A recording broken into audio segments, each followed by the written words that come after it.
Hello and welcome to Scaffold to Success, Carbon Lehigh Intermediate Units, monthly professional development on demand. This session is Scaffolding 101, just the basics to give a little refresh and reminder before you dive deeper with our other sessions that are coming out this month. My name is Kathy Schick and I will be facilitating this session.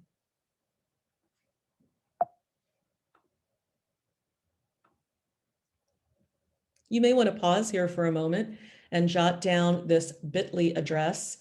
It is case sensitive, and this will give you access to the slides that I'm showing, and therefore you will have all the hyperlinks to visit, as well as the exit ticket at the end if you're looking for Act 48 credit. I'm going to start today with the opposite of scaffolding. What would it look like in a lesson if the teacher is not giving any scaffolding at all?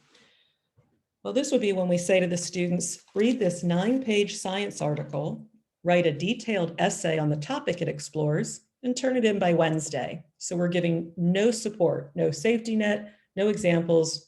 They're just left on their own devices.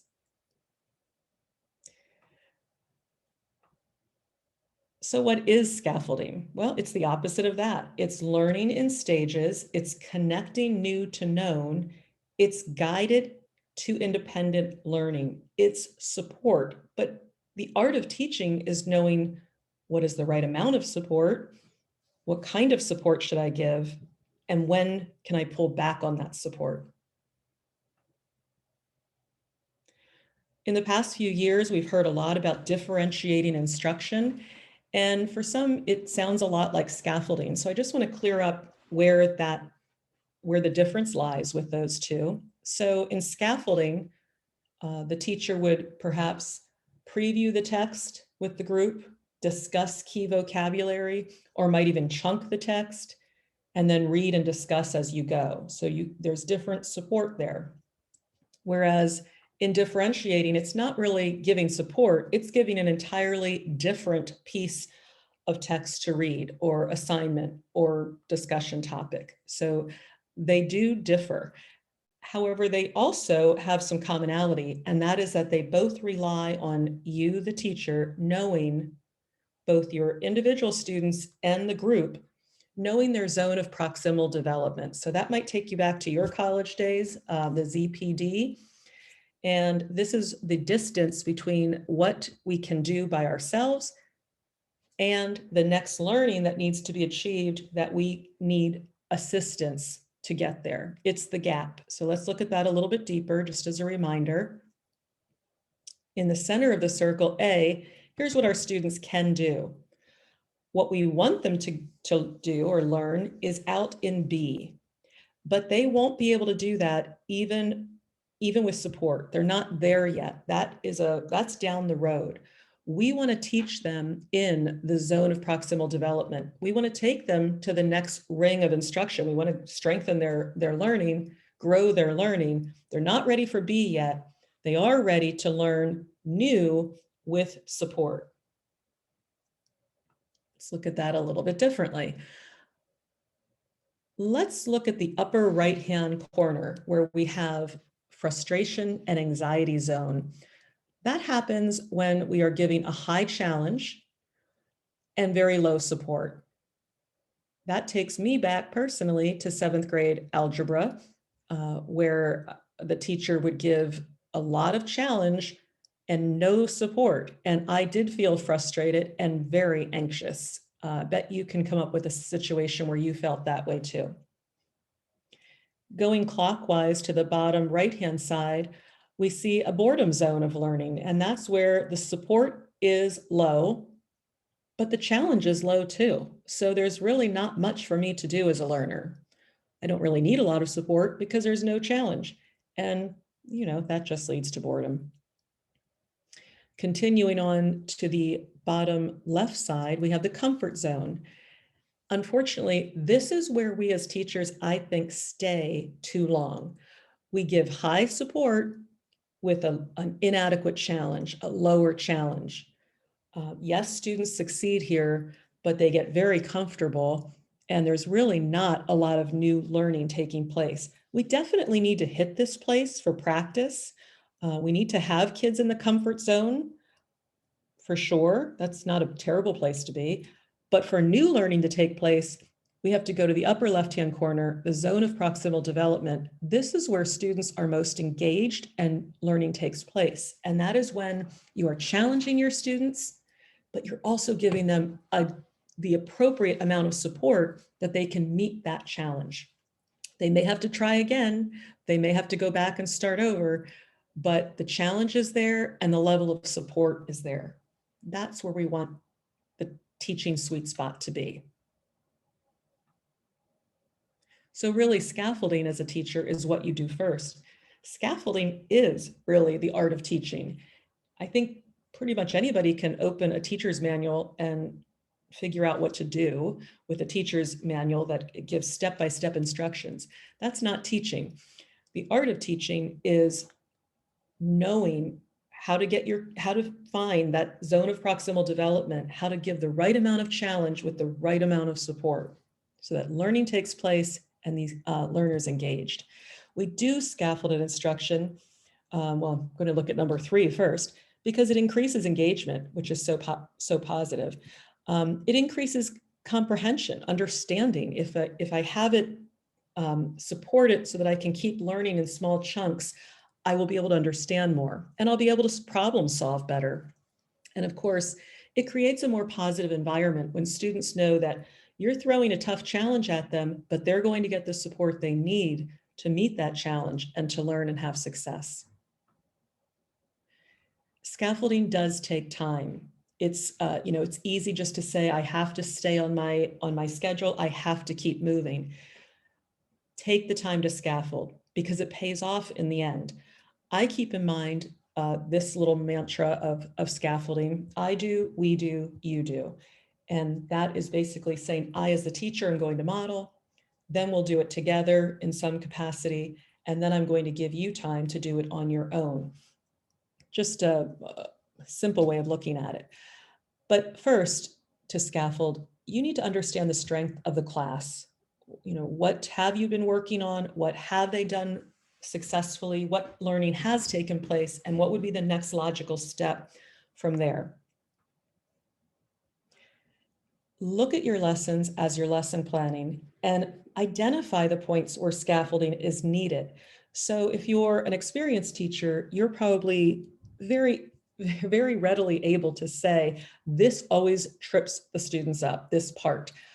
So that's where I need to add scaffolding. And you may be adding scaffolding without even realizing it.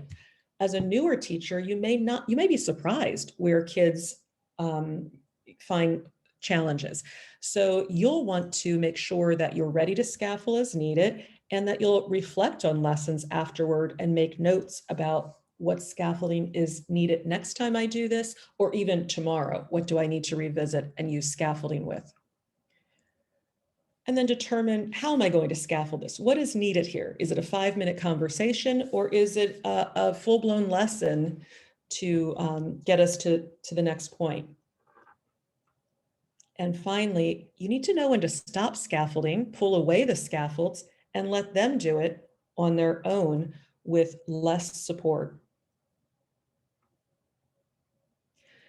The sessions coming up this month in April will give lots of specific examples. This session is not intended to spend a lot of time on examples of scaffolding, but I did want to just share a few broad ones. So the first one is modeling. And I have think aloud under modeling, and I just want to be really clear that think aloud is not just modeling. It's not just showing something. It is really pulling back what you're thinking as you do something and sharing that with students as though you're alone. So if I'm modeling how to ride a bike, I'm going to be holding that bike in my hands and I'm going to be talking to myself like, I know I can sit on this bike for 1 or 2 seconds before I have to start pedaling. First, I think I'm going to sit on it and make sure the seat is at the right position. All right, I feel good about that. I'm going to test my brakes. That feels good too. I'm going to try putting like just pedaling slowly and see. So do you see how I'm just, what goes on in my head, I'm going to expose to the students. Fishbowl activity is another way of modeling, having, a small group of kids or 2 kids in the middle of the circle, doing an activity or working through a problem, and everyone else is watching with some sort of rubric or some sort of purpose. They're kind of grading or looking for. Providing examples and non-examples. We often forget to provide non-examples, and sometimes they're the most clarifying way of describing something. And providing demonstrations. So you can see demonstrations are different than think alouds. We have to build students' prior knowledge because we know through brain research that the way we learn something new is to connect it to something we already know. So you have to take that something that's already known, remind them of that something that's already known, and then this is the new learning, and look how it makes sense in that context of what you already know. You can do that with photos, showing real objects, with discussions, very informal discussions. You can do that linking back to lessons. Remember last week when we showed you this, or remember when we learned about the Romans and they did this? Well, in today's case, we have a different group doing something similar.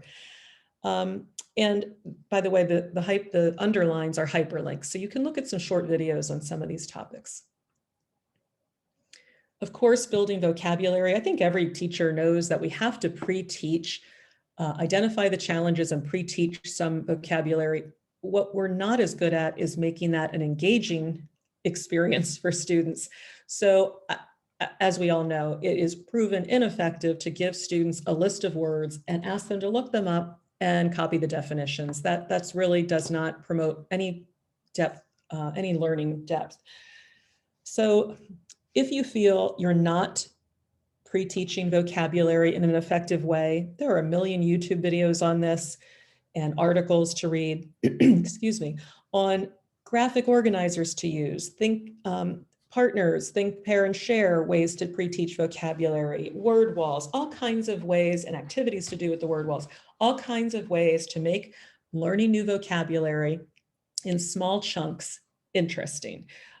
So that is an important piece to scaffolding. If there are going to be words that keep me from understanding this passage, I'd like to hear them in advance. That will be a support for me to get through. And feedback, formative assessments, check-ins with students in small groups, opportunities to try again. All of these feedback, ways of giving feedback are supports. I'll learn more and better when you tell me how I'm doing and give me that, those check-ins.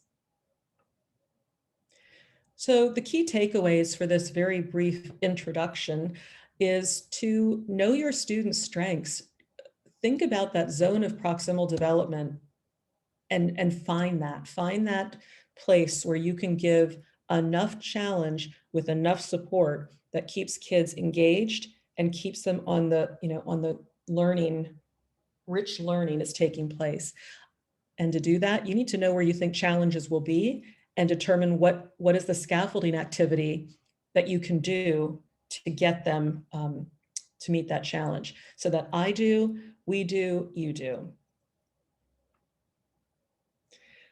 As I mentioned, we have scaffolding sessions that you won't want to miss coming up this month, one for English learners. And as a former English learner teacher, I just want to remind you that even if you do not have any English learners presently, anything you learn to scaffold for English learners will benefit any student. That's the beauty of learning those strategies. Scaffolding for specially designed instruction, scaffolding for the gifted learner, scaffolding behavior, and scaffolding communication with home. Sounds very interesting. So please do check these out. This session, along with the ones that you see on your screen, are offering Act 48 credit. You'll need to click on this site, on this link, and just complete a Google form. And then that will be submitted, and you will see that Act 48 credit will show up. So thank you for joining me today, and please do check out the rest of April's sessions with scaffolding.